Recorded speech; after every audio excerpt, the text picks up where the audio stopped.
It's okay. It's okay. We're early.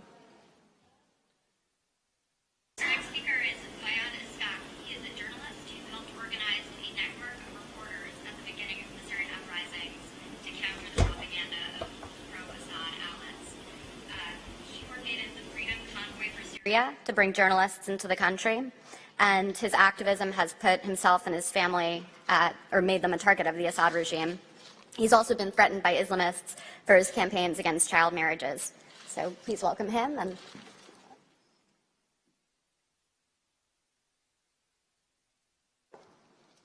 مساء الخير. I will speak in Arabic. Good afternoon. I'm going to be speaking in Arabic. I hope you will understand me. I am an ordinary citizen. My name is Moayad Skaif.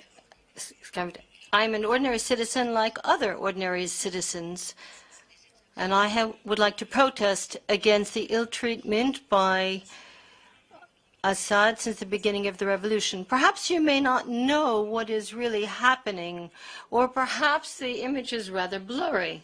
So allow me to explain this to you as a Syrian citizen and as a journalist.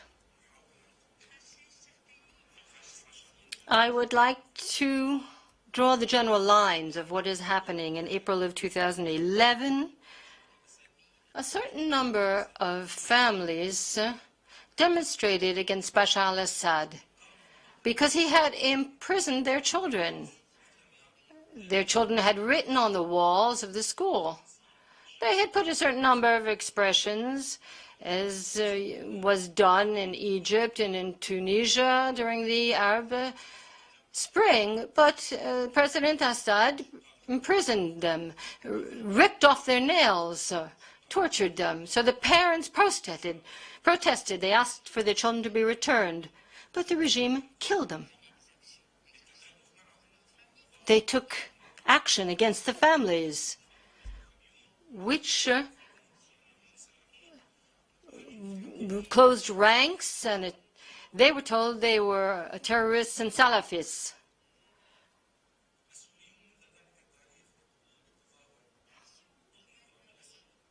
This is the action that the regime carried out to put down a revolution, to put down any revolutionary activity against the regime. And this is not just due to politics. This is because people said, we are against the murders. We're against the slaughter being carried out by the Assad regime. This is probably an exception today. In the region near Damas, there's a young man whose name is Rias Matar.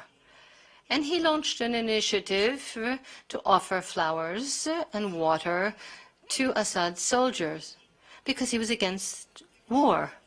And so the soldiers put him in prison, tortured him, and killed him,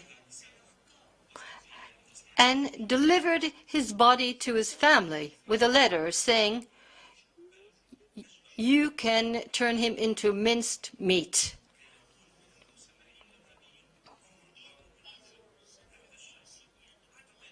And they signed a document saying that terrorist Islamists who were armed had killed this young man. This is an example of what the Bashar al-Assad regime has done. Perhaps there are videos, we'll see demonstrations, we'll see photos, and many other people will tell us what is happening. And we will learn about what the regime has done. They have committed torture in prisons. And they have used all types of weaponry, things that are unimaginable. I was in Aleppo. I saw how the regime of Assad launched Scud missiles against inhabited areas. I saw the destruction due to the bullet shots. They did how chemical weapons were used, and in the suburbs of Damas, tanks were used, and all kinds of other weaponry, and a new weapon, that is, to encircle the region, to starve the population. These are just a few examples of what the Assad regime has done. Now, since the beginning of the revolution, my family was against the slaughter, the carnage, the injustices. All we wanted was a free and democratic country. We yearned for a free country, like many other countries in the world where there isn't a bloody regime, a corrupt regime. I think this is a natural dream that all people and all countries have. Since the beginning of the revolution, and my uncles, I have 7, in fact, have been imprisoned. Other people have been imprisoned as well at their workplace of work. One uncle is 85 years old. Another uncle who is 63 years old. His son, 33 years old, were all dragged into prison. They were grabbed at their workplace. And we know that there are many who have been tortured and murdered. We have photos of people who were tortured and killed. We learned about this from information. My uncle, Eskeif, was killed. They're peaceful activists, and he was killed in an abject, infamous manner. He was inquiring with my uncle, aged 85, about what was happening, and my 63-year-old uncle was present. And the regime started to humiliate him and to attack him. My young uncle revolted. And so the soldiers threw themselves on him, started to beat him, and 2 days later, he died of his wounds. My uncle Bassel, I'd like to add, was a poet, a singer. He sang at all the family parties. He had a beautiful voice. Less than a year ago, the security forces, about 100 soldiers, went into his home while he was asleep with his wife and his children, and they stole everything. They took everything he had in his home, and they demolished everything they couldn't carry with them, and they beat him in front of his wife and children. During one of my trips, during my vacation in Syria, I had brought a present from my brother. The Assad soldiers took the gifts. We should not justify terrorist practices. If we justify them, then we ourselves are committing terrorist acts. Assad claims that he is fighting terrorism. He claims that he is fighting terrorism. Is that true? Is that what is happening? Is he doing that with Scots? Does he need to bomb civilian neighborhoods? These are actions that no one in the 21st century could possibly imagine. But this is what is happening in Syria today. So personally, I think about it, and I try and understand how I, as a journalist, can transmit this information. How can I recount what is happening within the country? And sometimes I say, I can't do this, because it is not something that you can recount with words or with films. I went to a region that had people who were fleeing, and I asked them why they were running away. There were missiles being launched there. So the population got together to save the people who had been trapped under the rubble.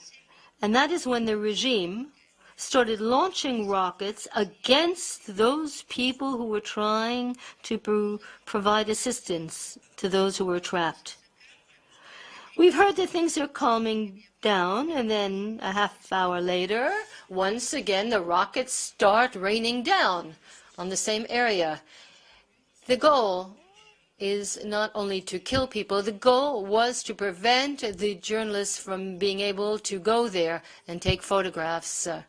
They strike hard. They try to strike this region very hard, like all the other regions that are trying to get rid of Bashar al-Assad. The government is trying to punish those who revolt against it. You'll see the picture later on of a young man whom I interviewed. His entire family was killed beside his father and a large number of his neighbors. And this young boy was talking to me in the form of a poem. And I think it would be impossible to convey all of that. He said, after the bombing, my father called and said, "Are you okay?" I was afraid for my father, and I was bleeding. And I said, "Yes, I'm fine." "But are you all right?" This was a child. He was 10 years old. And at this terrible moment was worried about how his father was doing. Imagine Naif, this young boy, and who at the end of this interview asked me this question: why is Bashar al-Assad trying to kill us? Is it the law of the jungle? And I think that it's hard to find an answer to this question. It would be hard for humanity, the history of humanity, to find an answer, to understand why this crime is being committed. This recalls the Holocaust. This recalls the slaughter of millions of innocents, or Rwanda. Are we seeing it again? Should we stand by and not react while this slaughtering is taking place in Syria? There are numbers of people being tortured, and can we say we didn't know, I didn't realize? Can we do this? I'm asking you. Thank you.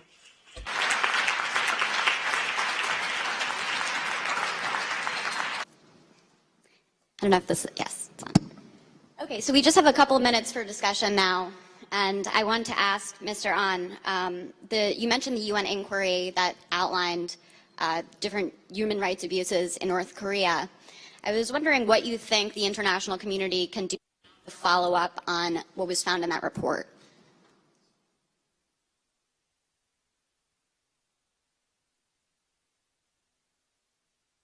Sure. You had mentioned the UN inquiry into the human rights abuses in North Korea, and I was wondering what you think the international community can do now to follow up and address some of the issues that were mentioned in the report.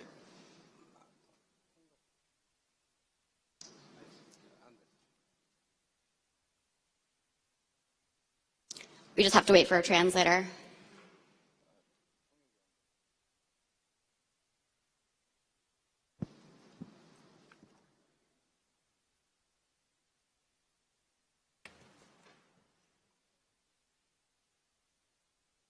Can you speak the question again?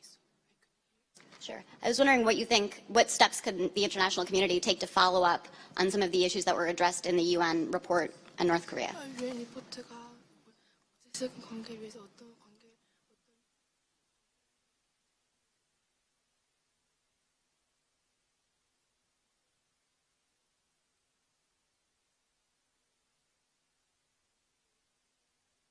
요약을 했는지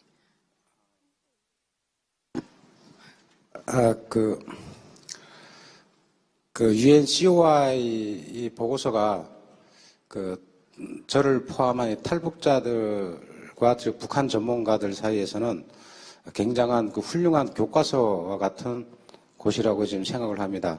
최근에 나온 북한 관련 보고서에 관련돼서 정말로 북한을 제대로 파악을 했고 그에 대한 대체 방안까지 당겨졌다고 생각을 합니다. 그래서 COI 보고서가 실천적으로 국제사회에서 이제 실현이 될 수 있도록 여러 유엔과 관련된 각국과 그리고 여러 NGO들이 힘을 합쳐서 보고서의 내용이 담긴 대로 실현 가능할 수 있도록 해주시면 고맙겠습니다.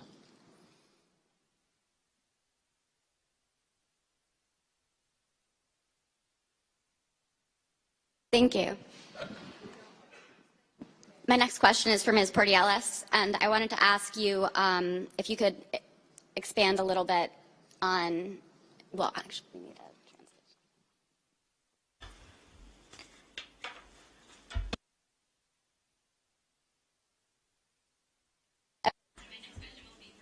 translation. And you mentioned that you had started out at the beginning, before the revolution, of you were pro-democracy, your family supported democracy, and I'm wondering, do you think that there is a chance now for democracy in Syria after everything that we have seen happen?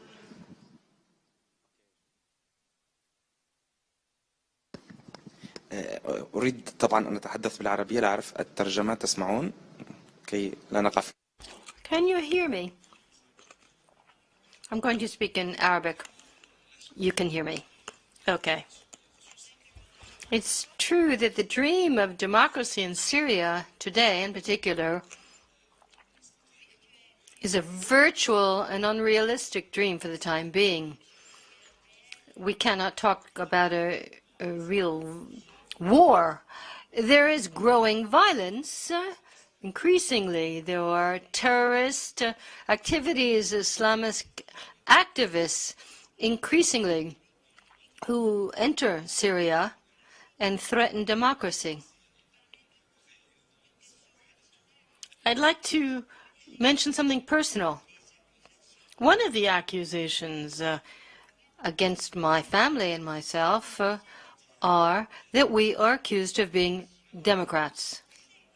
That is the accusation that has been launched by the regime. The same that is launched against all the opponents.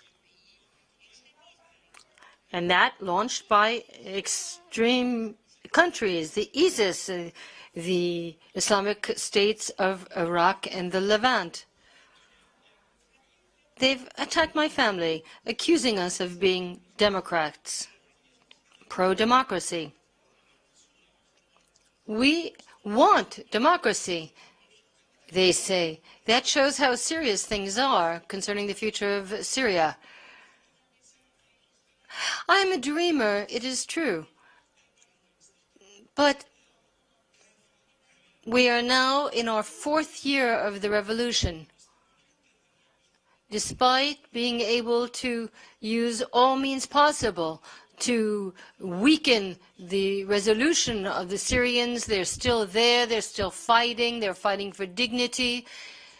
The people are trying to find out to gain power and to introduce democracy. For we want a realistic, real future. But we must rid ourselves of the hurdles, overcome obstacles that have been placed before us.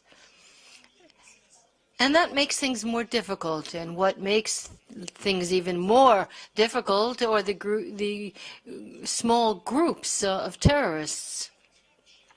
And I think that Bashar al-Assad should try to take advantage of that. I think that he is continuing to take advantage of this, but we ourselves should get rid of these extremist groups. As I said before, I'm thinking of ISIS. We need the support of the international community. We need the aid, the assistance of the United Nations. I am sorry for having taken the floor so long, I've tried to summarize what has been happening in Syria. Thank you. So I wanted to ask you, what are your thoughts on Cuba's position on the Human Rights Council, and what kind of influence do you think that Cuba will have on the Council?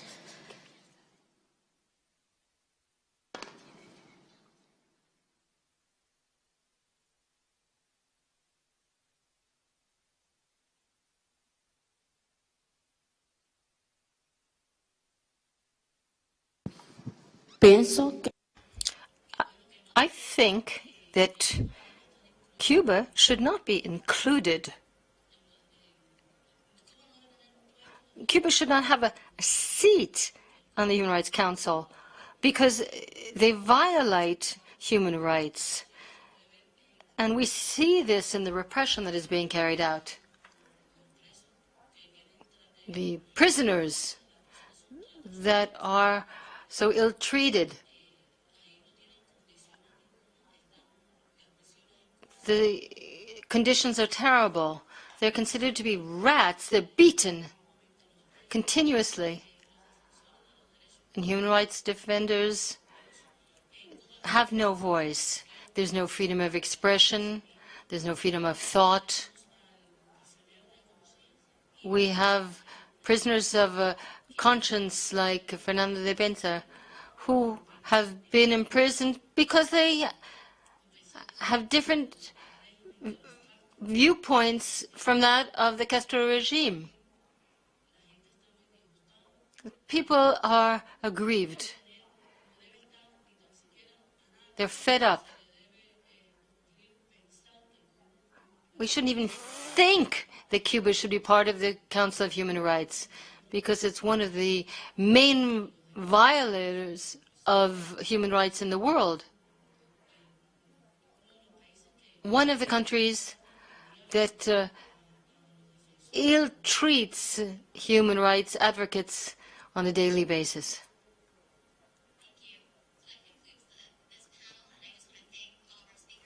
And thanks to UN Watch for hosting this event.